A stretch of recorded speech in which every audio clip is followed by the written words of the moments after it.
في قناة الاكتشاف الأكاديمي الإسلامي تبحث عن إنشاء الكون. اليوم وجود الكون بالضبط يطلق على الكون مساحة شاسعة، ولا يمكن اتخاذ قرار نهائي بشأن حجمه، بافتراض أن الكون شاسع لدرجة أن المعرفة البشرية لا تستطيع تقدير اتساعه. قم بتقديره عندما تفترض المعرفة البشرية حدود الكون.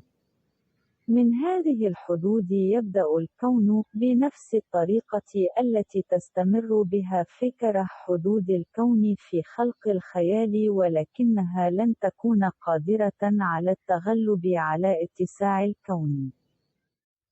لقد دعا الله تعالى الإنسان إلى التأمل في الكون، والرجل يبذل قصارى جهده لمعرفة تقلبات الكون.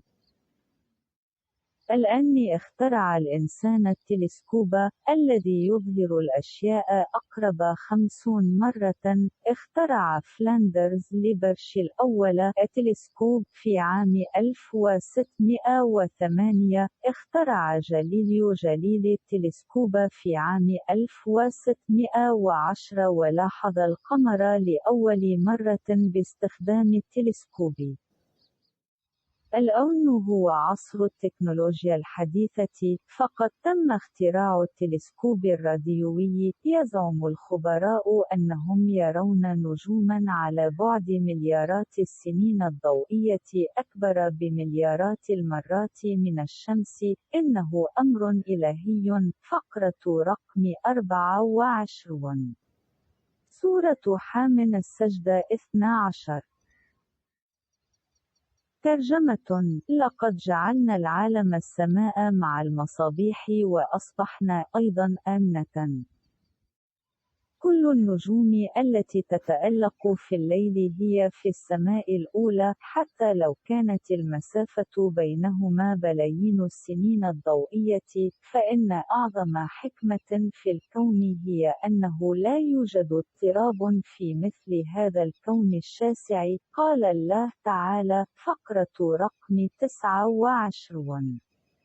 سورة ملك 3/4. ما عليك سوى النظر إلى الوراء ومعرفة ما إذا كانت هناك أي اضطرابات.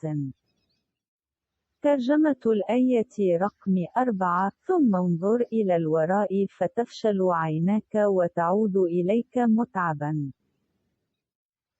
وقد قال الله تعالى في هاتين الآيتين أنك لن تجد أي اضطراب في نظام الكون، ولن تجد أي اضطراب في أي مكان. أنت تراقب الكون مرارا وتكرارا.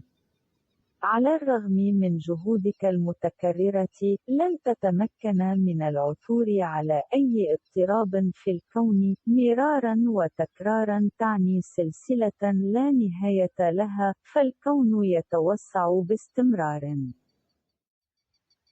الفقرة 27. سورة الذاريات 47.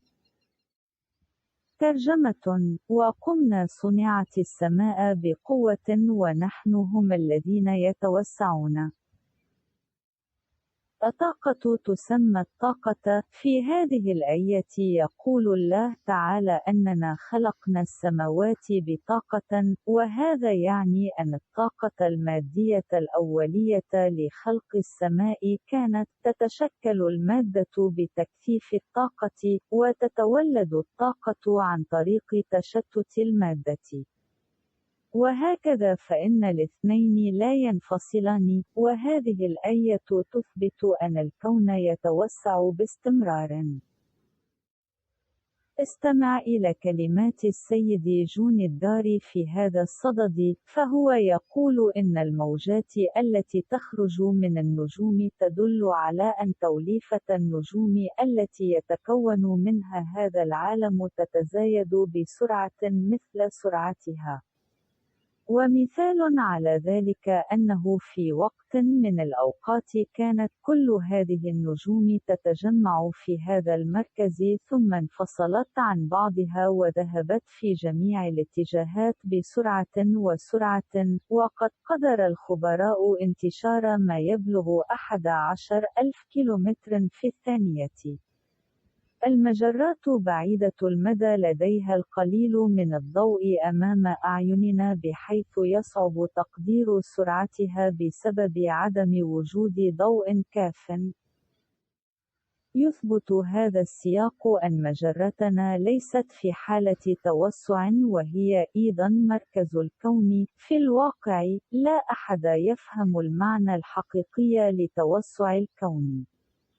منذ 40 عاماً، ما زالوا في نفس الحالة اليوم، وإلا فلن يكون هناك نجم واحد مرئي اليوم بهذه السرعة الكبيرة.